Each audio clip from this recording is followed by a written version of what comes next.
Peace, peace, peace. Your boy Killer B, the goddamn Witchfinder General. You got a witch. I'm burning their asses up. Y'all know what time it is. There's a late night. Open up this rosemary fields every day. I'll be right back. Deep in the mind. God. I guess y'all forgot. Told y'all. You are the word. Geneva movie convention, stints invented at my whim. Tim Roth, gothic size, moth, my painting is scenario. Genesis Pharaoh go too far when they say, y'all ain't real. Stolen thrill, spill the wheel, fiber, real dryer of money out on the line, niggas.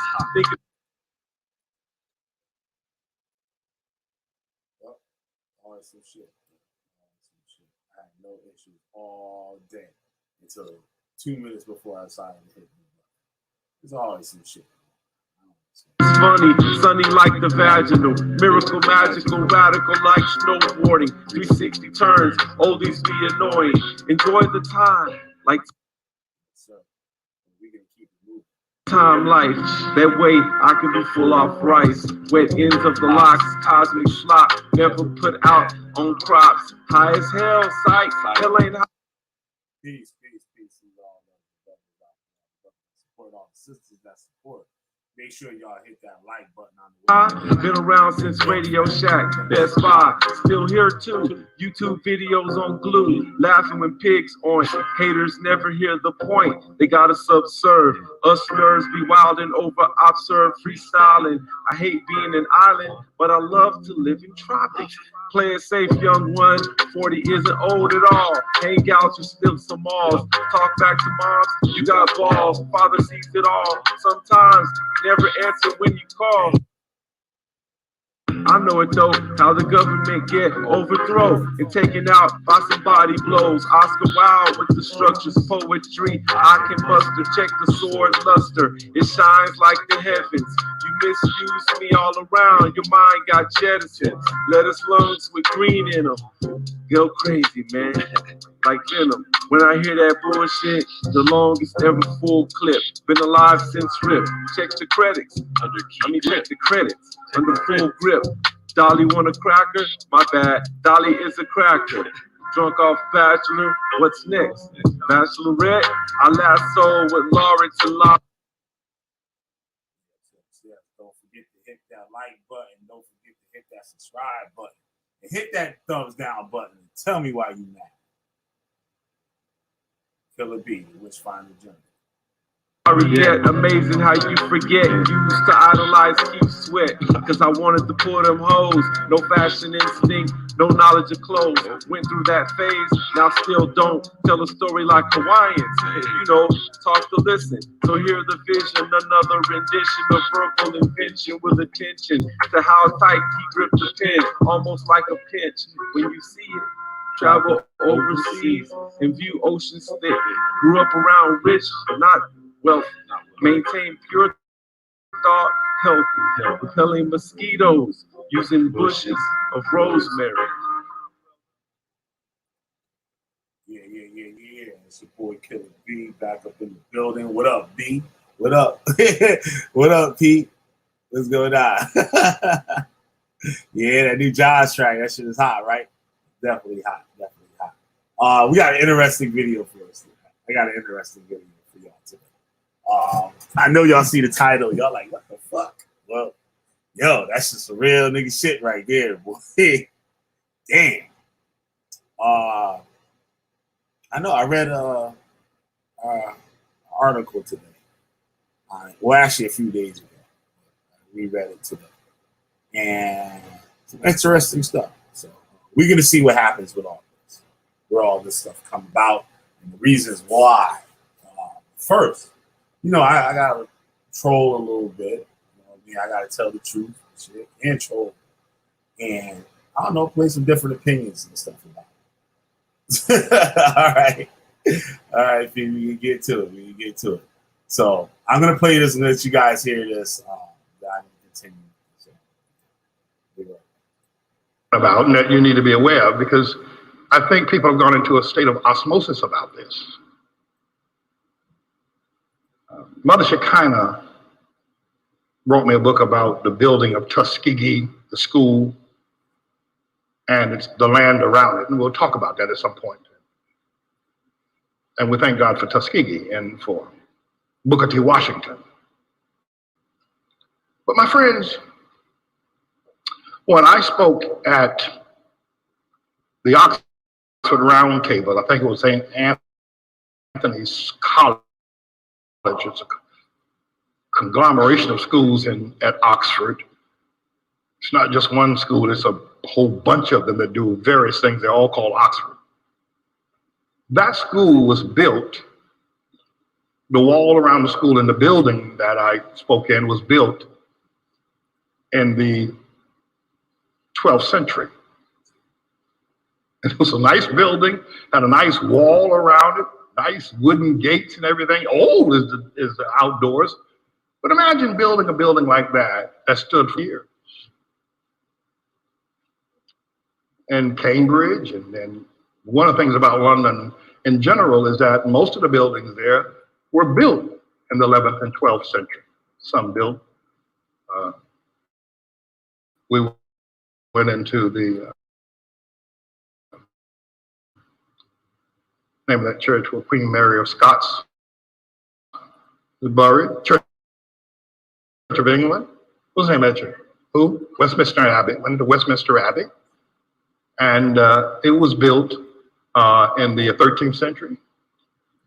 Century, the 12th century, because during that period of time, there were several phenomena going on. Most people were of the mindset that the earth was flat and that if you sail too far, you'd fall off it. But the other thing is that there had never been a white man that had set foot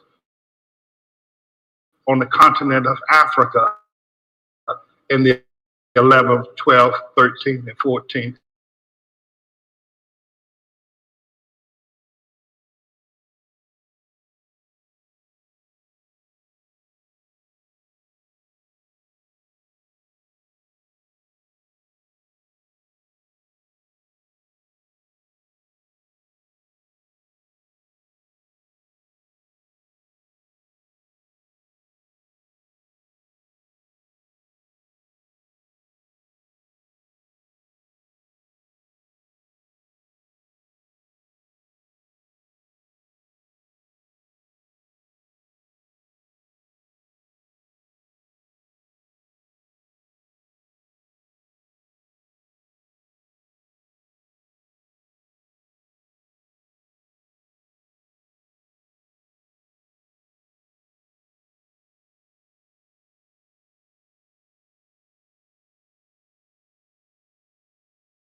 All right. How am I now? You hear me good now?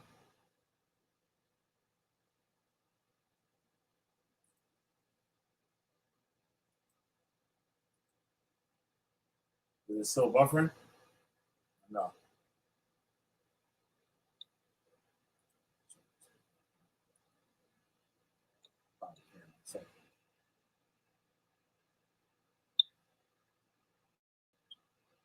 All right. How am I?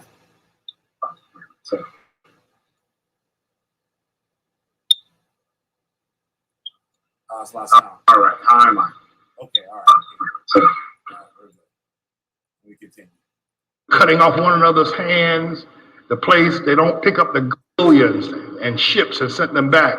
You go to Liberia, go to Monrovia now, they're running around there, young boys with machine guns and cutting off one another's hands. The place, they don't pick up the garbage. Dead dogs stay in the street for days. The place is a mess. It's Africa. They don't know how to do nothing. Well, the white man has kept us from building. No, white man never, listen, white man was when they were building Cambridge and Oxford and England and Taj Mahal and building St. Petersburg, no white man ever been to Russia, been to Africa. It was just in 1492 that Columbus had to convince the world that if you sail so far, you're not going to fall off. Remember, the world, everybody was pretty much thinking that this is the end. There's not one city you can go from North Sahara all the way down to Cape Town, and there's not one city, there's not one building, there ain't nothing. Ain't nothing. And we got to kind of come to terms with that. Some woman pointed out to me there's a rock somewhere in Zimbabwe. Zimbabwe was once called Rhodesia. It was Zimbabwe, and it was named by Cecil Rhodes, who was a very wealthy Englishman who was one of the first that journeyed down into South Africa, even when there was fighting between the Zulus and the Afrikaners. Cecil Rhodes journeyed down into South Africa. He had plenty of money, he made money in enterprise and business. He was just a very wealthy man. And it became even wealthier in South Africa. And Rhodesia, Zimbabwe is encircled by South Africa as a nation. It's just a small nation within the nation. And Cecil Rhodes decided he wanted to take that nation for himself. He wanted to take it. There was a king there, pretty powerful. He'd fended off all the other warriors there in that region for years. But Cecil Rhodes had money, so he bribed the king into thinking to signing some sort of contract with him that they would share in the partnership and the king knew about all the success that Cecil Rhodes had. And Cecil Rhodes was like 30, 40 years old at the time. So the king foolishly signed the contract, and when Cecil Rhodes came and demanded that the contract be honored, which meant he in effect was now the owner of Zimbabwe at the time, the king rose up in arms and he killed them, and Cecil Rhodes with his army of machine guns just killed them all. But the thing of it is, it's very interesting, is that the children in Zimbabwe were playing with stones. They were barefoot, the red dust there. They were just playing with stones. And one of the Cecil Rhodes lieutenants said, "Boy, bring me that stone about that big. Bring me that." And the kids have been playing with it for days. They put it beside the tree, and then they come back and play with it again. They throw it around and whatnot. Well, South Africa, and in that region, has one of the largest, most productive diamond pikes in the world. Pikes that just shoot diamonds up out of the air, out of the ground, from, 150,000 feet down, ever so often. And the children were playing with diamonds.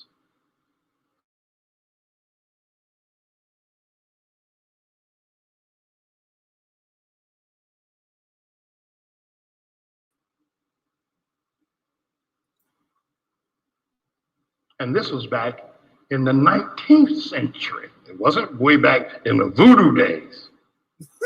We have to come to terms with it. No matter how painful it is, you can go from California to South Africa, to Kenya, to Tanzania, and by the way, he changed the name of the country to Rhodesia. They've changed it back now to Zimbabwe. And you can't find one city that black people have built. You can find plenty of ghettos, but you can't find one city. Now, that's not pleasant. And many people will argue with me. They go, oh, yeah, we did build a city, but it burned down. Well, London is still standing. Hitler's Luftwaffe bombed Germany like they won't no end.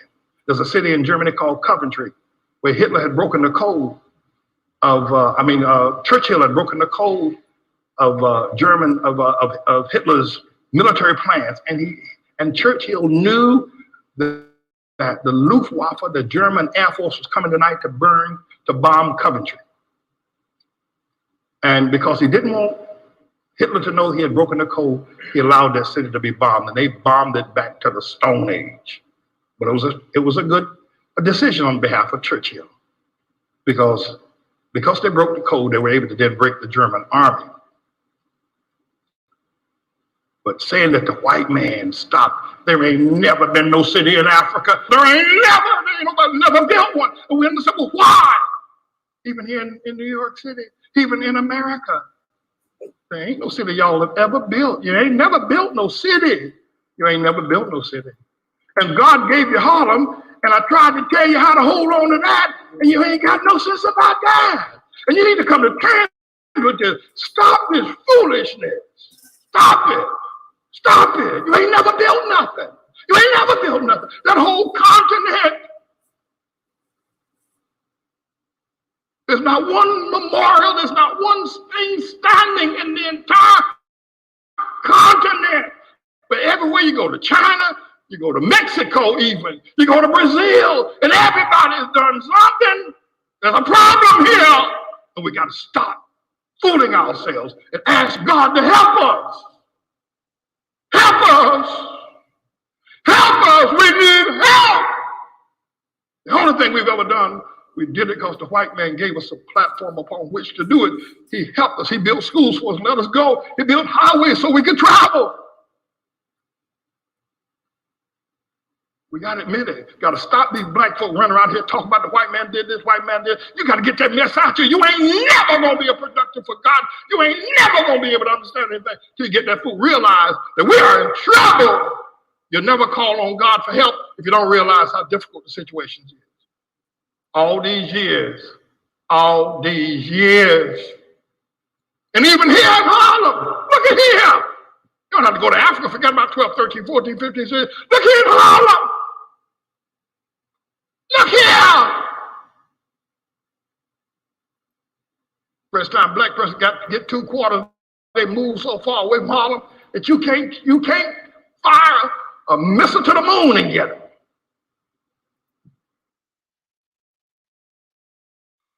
I thought I'd share those things with y'all tonight.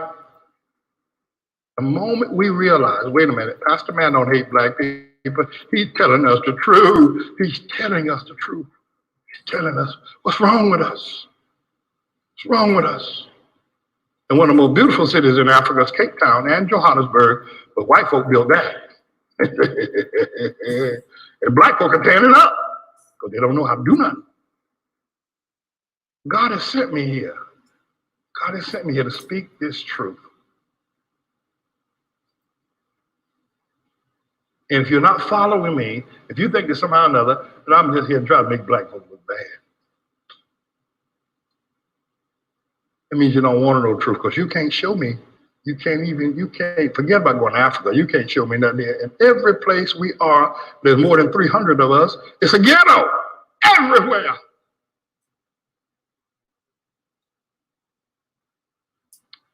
All right, my friends, I thank y'all for letting me spend this time.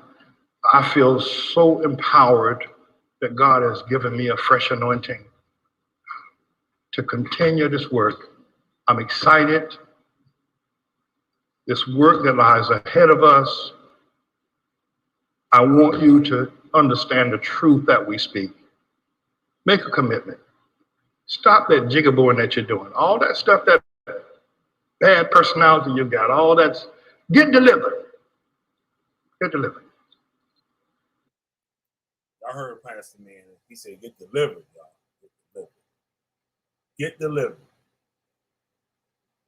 That's a big interesting stuff. But we're going to get more into this. We're going to get more into this. I got to show y'all a little thing.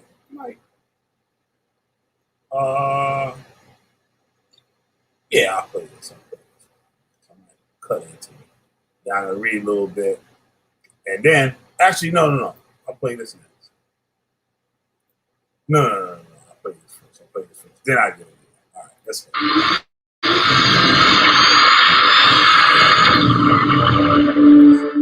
Hey guys, this is Ranjan Ranganathan back with 5W series. Life is going smooth for all of us, thanks to technology, which made many things seamless. And in today's world, technology is developing at an unprecedented rate. The latest gadget today is tomorrow's antique. As a result of this rapid development of technology, we often take things for granted. Then something popped up in my mind. What could be the greatest inventions of mankind that changed our lives tremendously? Some that pop into my mind are the invention of cooking food, like burgers, pizzas, curries, pickles, etc., making of clothes, construction of houses, etc. And then comes one thing which made our lives simpler and faster and reduced the effort. And that is the invention of the wheel, without which our lives could have been very much restricted to small geographic regions. Unless, of course, you're a travel enthusiast who prefers walking across the globe. So, who invented the wheel? Though we can't assign it to one person, we will share how it came into use. Hey, one thing I thought of. If someone had patented this, he could have been the richest person in the world, as everyone needs it all the time. Thank God patenting was not there then. This is the wrong video. Take a look around and you will see wheels everywhere, be it as tires or a known wheel found in an archaeological excavation is from Mesopotamia. Means of transportation was actually invented at a relatively late point of human history. The oldest known wheel found in an archaeological excavation is from Mesopotamia and dates to around 3500 BC.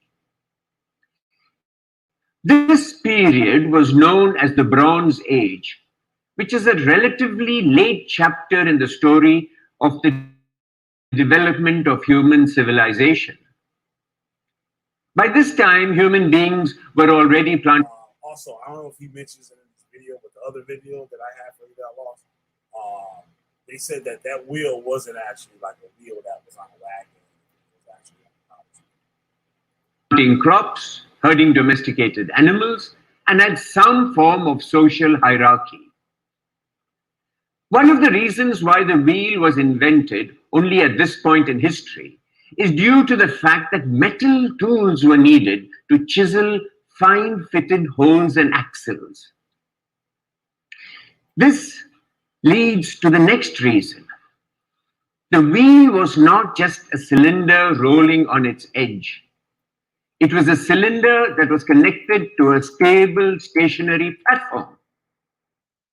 This wheel axle concept was a stroke of genius, but making it was a challenge. The ends of the axle, as well as the holes in the spoke and round. Failing to achieve this would result in too much friction between these components, and the wheel would not turn. Although the axle had to fit snugly in the holes of the wheels, they had to have enough room to allow them to rotate freely. Given the complexity of the wheel-axle combination, it may be unsurprising that the wheel was not initially invented for transportation purposes. Instead, it has been claimed that wheels were first used by potters. Remember the 5,500-year-old wheel of Mesopotamia? It seems that it was a potter's wheel. The use of wheels for pottery making may date even further back into the Neolithic age. It seems that the use of wheels for transportation only happened 300 years later.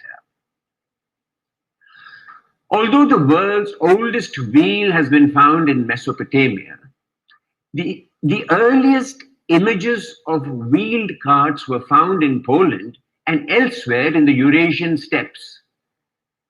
Some have suggested that due to the immense challenge that the invention of the wheel posed to mankind, it probably happened only once and spread from its place of origin to other parts of the world. However, others believe it developed independently in separate parts of the world at around the same time. At present, the birthplace of the wheel is said to be either in Mesopotamia or the Eurasian steppes. Although Mesopotamia has the oldest known wheel, linguistic evidence is used to support the claim that the wheel originated in the Eurasian steppes. Although the wheel has revolutionized the way early human beings traveled and transported goods from one place to another, the wheel was not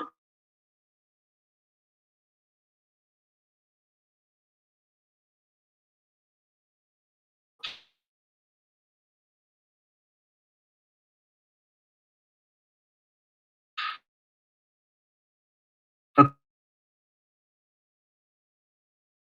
perfect invention. For instance, camels were a much named that between the 2nd and 6th century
Oh, only a half hour? Good. Let's get into this. This is what I wanted y'all to see. This is what got my attention. So I came across this video. I forgot how I came across it. And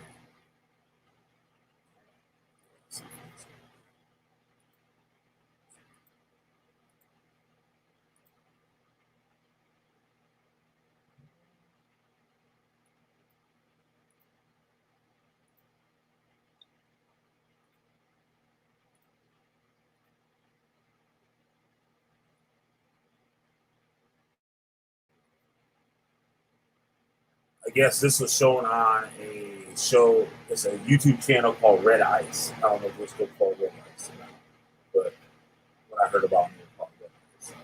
I guess this is from one of their shows.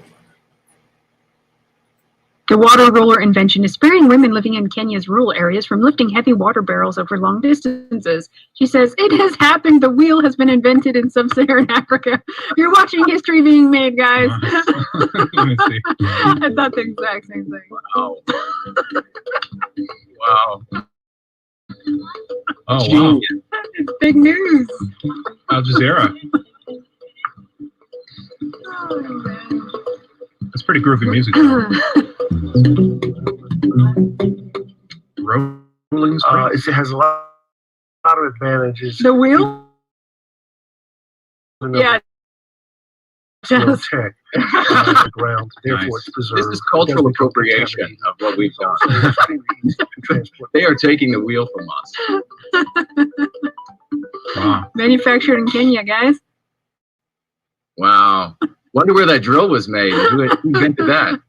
Oh, sorry. Kenya. I muted that or something. Here we go. Nice. This is actually happening. It's actually a real report, like in That's crazy, right? That shit is crazy. in depth. This is Al a Jazeera, real 2 minutes report. long. Wow. The wheel. They allow women to carry up to 3 20-liter water containers. Wow. Over long distances. I mean, I don't want to be mean, but my God. Yeah, it's pretty amazing stuff. How misogynistic that they make women do anything. Yeah, the women actually do a lot in Africa because Why are the guys are just laying around somewhere all the time. Yeah, why are they required to fetch water for these men? I mean, I've actually been around Africa, and the women are doing a lot of work. They're raising the kids. They're like doing things in the village. I like that there were some guys there that were leaning up against the tower and watching. Exactly. Yeah. That was, It's actually in the ancient world. It's actually a superstition. I'm not joking. Water bearers are traditionally women. There's only one water bearer that's male, and that's the Aquarius. It's actually an old religious coming from the ancient world. It's only women are allowed to carry water. Yeah, it's they're in the the ones that Bible too, right? Yeah, it's like an amniotic water kind of thing. And it is some weird superstitious symbolic thing, but it interestingly enough, it actually survives still in some of these countries. Yeah. Nice.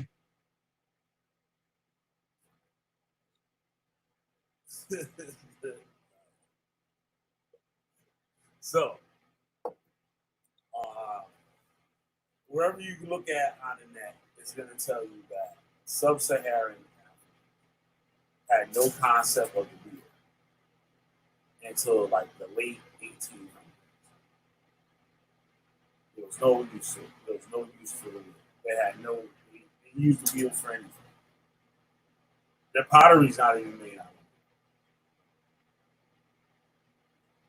That's why I was so late. I was supposed to do this video earlier. But I was watching that, how they make pottery.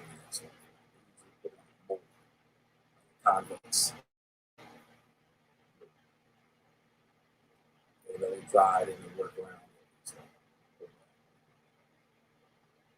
So I'm going to put the link to it.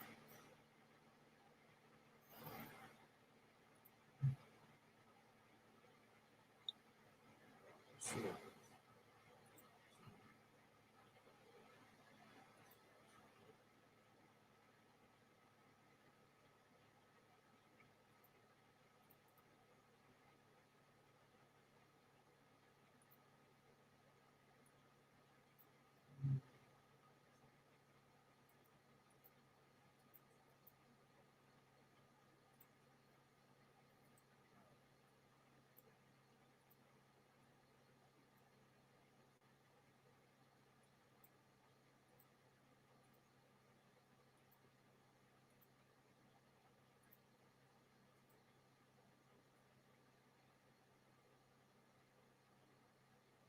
Wheels transport in pre-colonial West Africa.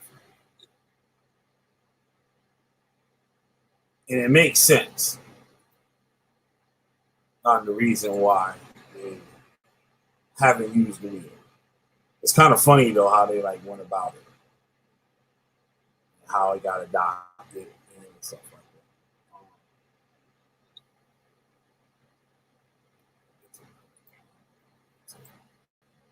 I'll put the link to this article in the comment.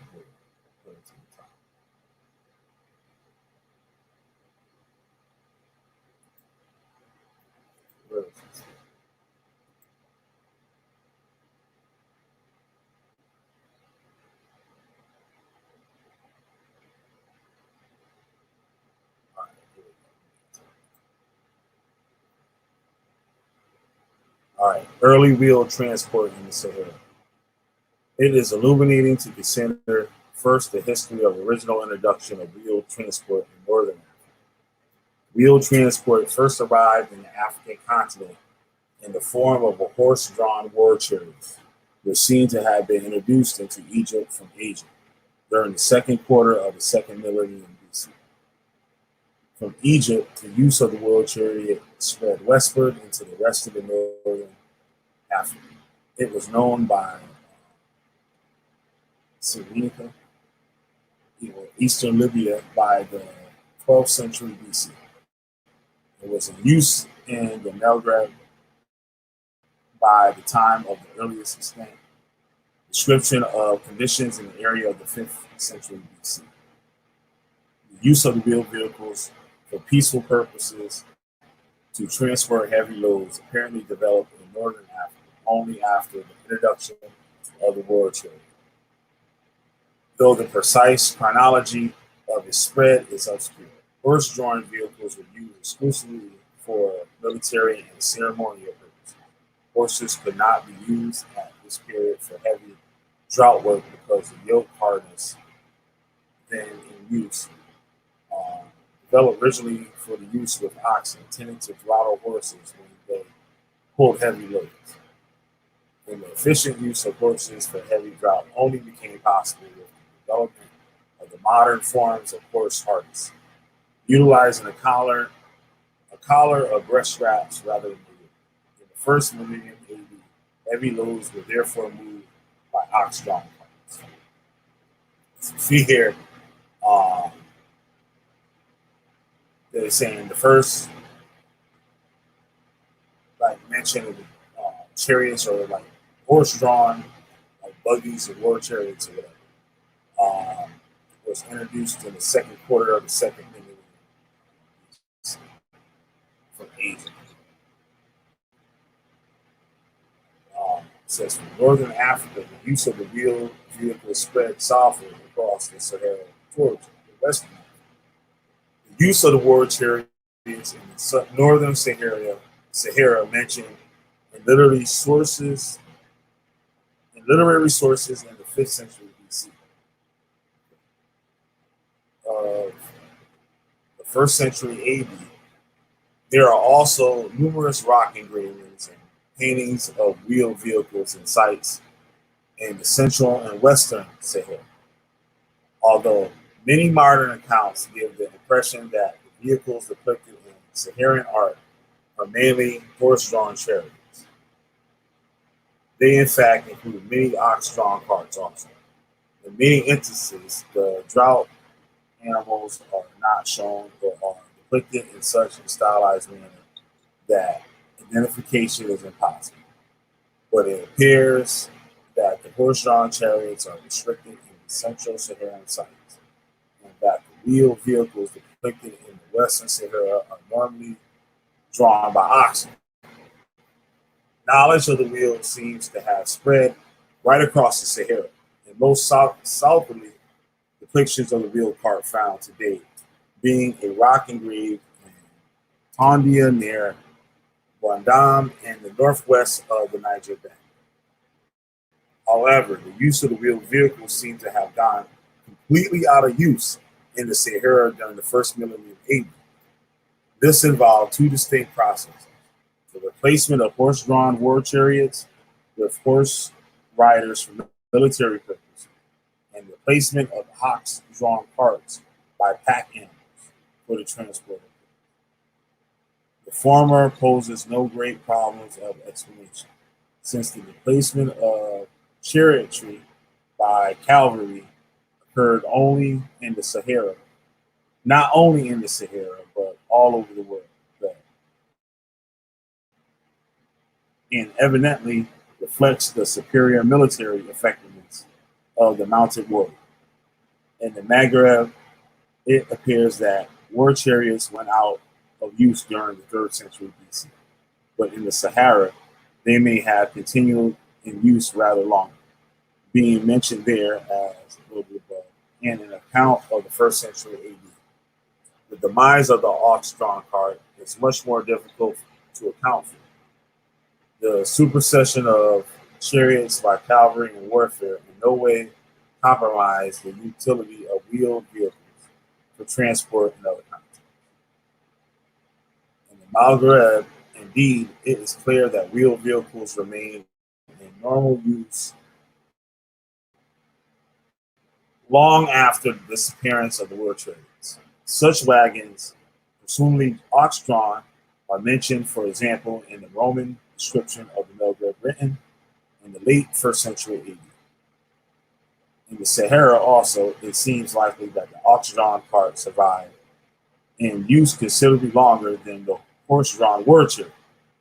It can be suggested partly in stylistic grounds that the Western Sahara, where it will be remembered, rock art normally depicts ox-drawn rather than portraying of wheeled vehicles may be contemporary with the earliest engravings, depicting the camel, an animal which is unlikely to have been common in this area before about the 4th century AD. It is probable, in fact, that it was precisely the introduction of the camel which rendered wheeled transport obsolete in the Sahara. In an important study, R.W. Willett has pointed out that the disappearance of wheeled vehicles in the Sahara was not altogether unique. Wheeled transport appeared to have become very uncommon, though not disappearing so completely as in the Sahara, but other areas in the Middle East also, including Northern Africa in the early medieval times. Willett showed that the disappearance of the wheel coincided broadly with the introduction of the camel, and argues that the camel drove out the wheel for the straightforward reason that camels with packed saddles could shift goods more efficiently and cheaply than ox-drawn carts. So we're getting somewhere. The history of the wheeled transport in the Sahara, obscure as it is of considerable interest for the case of the sub-Saharan West Africa, even if the reasons for the disappearance of the wheel from the Sahara remains in the absence of detailed contemporary documentation, ultimately a matter for speculation. The very fact of this disappearance may be held to support the suggestion that the supposed advantages of adopting wheel transport were by no means always self-evident. It is doubtful whether the use of the wheel vehicles even spread in early times into sub-Saharan West Africa. A few rock engravings and paintings reporting from the south of the Sahara, though they depict both horses and oxen, do not include any representation of a wheeled vehicle. Rock engravings of Korki to the south of the Niger Bend, in the extreme west of the Republic of Niger, do depict horse riders in association with objects which might be interpreted as spoked wheels. These might equally be symbols of some magical significance, or more probably are symbols of some magical significance. None of the early Arabic accounts of West Africa suggest the use of wheel transport there, though admittedly none explicitly notes the absence of wheels either. The only suggestion of wheel transport in early times of West Africa is in tradition of the Dogon in the south of the Republic of Mali, which reportedly recalls an invasion of their country by white and red men from the north who used horse-drawn chariots. This tradition might possibly incorporate a recollection of horse-drawn war chariots used in earlier times in the Sahara, but it is suspicious in its uniqueness and seems more likely to be the result of feedback from modern published accounts of chariots depicted in Saharan art. However, from 15th century onwards, West Africa came into contact with an alternative supply of the technology of wheel transport. though the Atlantic trade with the societies of the Western Europe. On several occasions, Europeans did, in fact, bring wheeled vehicles to West Africa.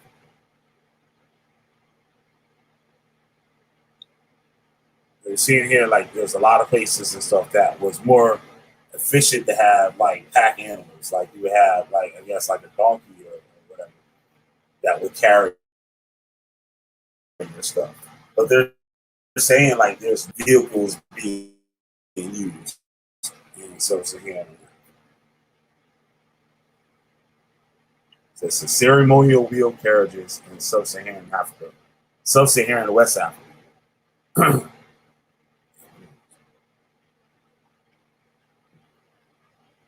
Ceremonial wheeled carriages in Sub-Saharan West Africa.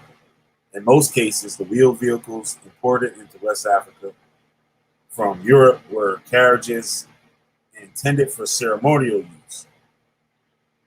The earliest instance appears to have been in 1670 when the French company, the Indies Occidental, whatever, presented to the king of Alada in what is now the Republic of Benin. The gilded carriage, together with the harness and bits of the horses. The 18th century writer inferred from the gifts that wheeled carriages were already known in Alada, having presumably been introduced by the Portuguese. But there is nothing to support this view in the original account of the gift in 1670. 1670. Excuse me, I had this.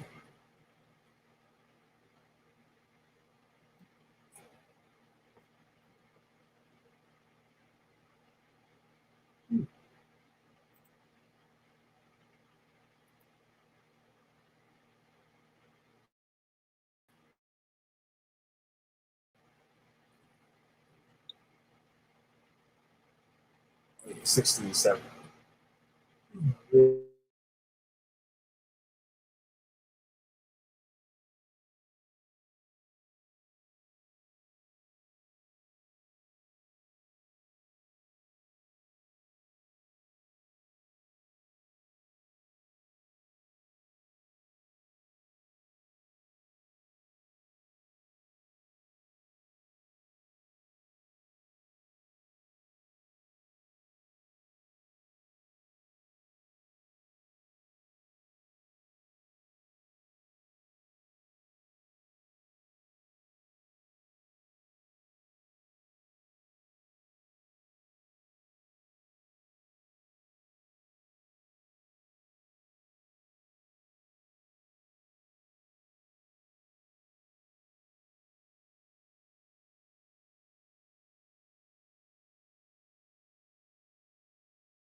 All right.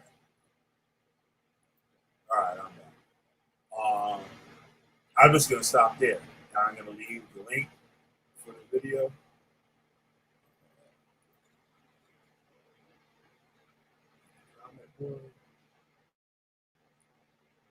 Trying to get the link.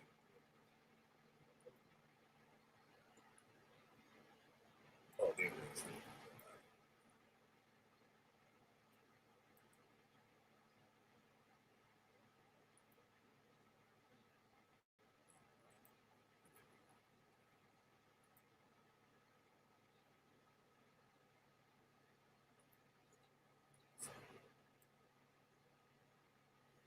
I'm going to go out there.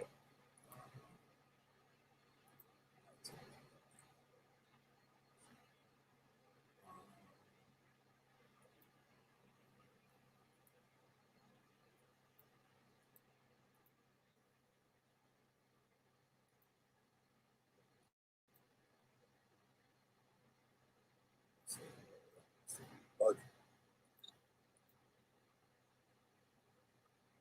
It's crazy. I can't believe this thing locked all the music.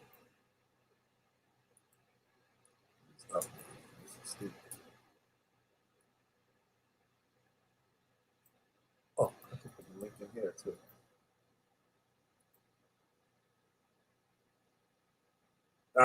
the link for the article. It's like 14 pages.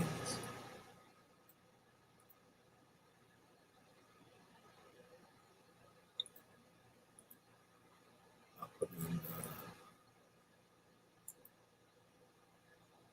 Why does that say-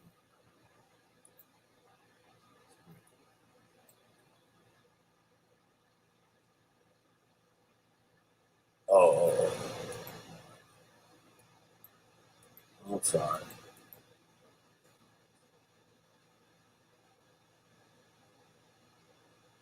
Sahara Jr. That new Josh track is dope though.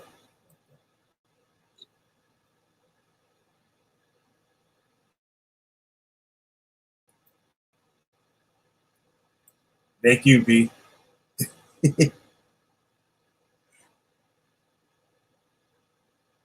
So it basically like it comes down to they didn't have any use for it. Well, that's what they're saying, that like that's the best thing they could come up with. But I wanted to say too about the in the Americas, they didn't use the wheel either, but it's shown in toys for some weird reason. Only toys, like they find artifacts of toys with wheels, but no like wheeled like carts or anything like that, like vehicles. Only the toys. Only the toys. And they had some stuff. It's in the article about a king that wanted to make roads like in his kingdom, and like they wanted to make it like adequate enough for like vehicles to be able to. I can imagine that something like a tropical area or something like that. A cart could be pretty rough. You probably could make good time on like packing.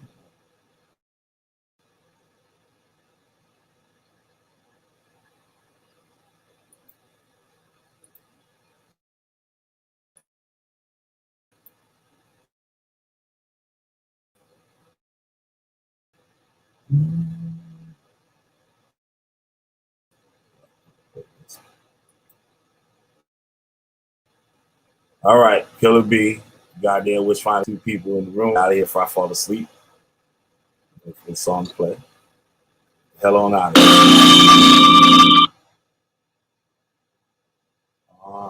What I about video about yeah, that's why it's a video. There's a guy named Dr. Rashid something. I forgot his last name. But like he's one of those kooky doctors, like I was talking about the other day. Wait, let me do that real quick. Let me do that real quick. Rashid something.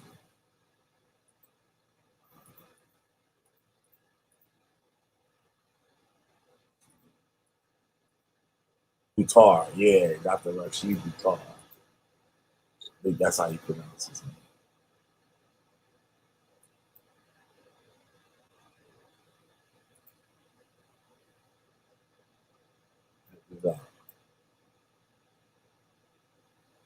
Rashid, but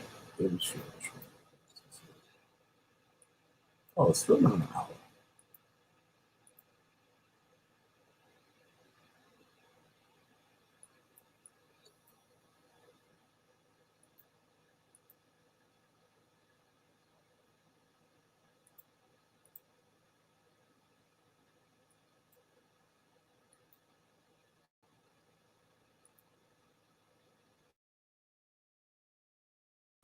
I don't know. P, I think you you know about this dude, right? I don't know why I can't see it. Shit's tricky.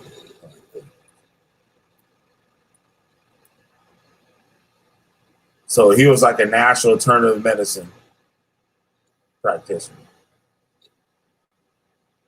The physician of North Carolina, Charlotte, North Carolina, is known for his controversial use of Shillitoe therapy, which is a medical procedure that involves the administration of chelating agents to remove heavy metals from the body.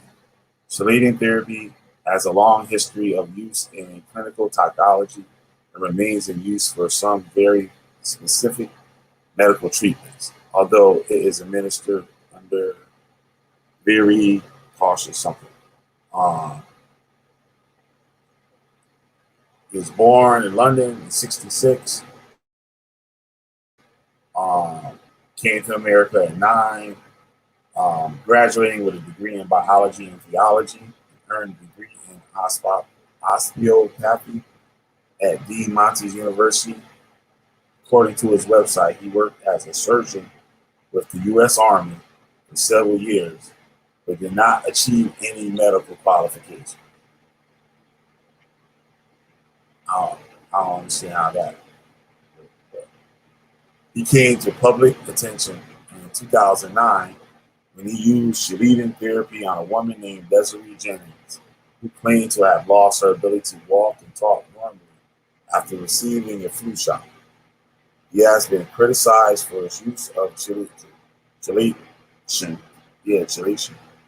and for his use in intravenous hydrogen peroxide to treat cancer. In 2007, Buttar was charged by the North Carolina Board of Medical Examiners with unethical treatment of 4 cancer patients. The panel recommended that Buttar license be suspended indefinitely, but that suspension be immediately stayed.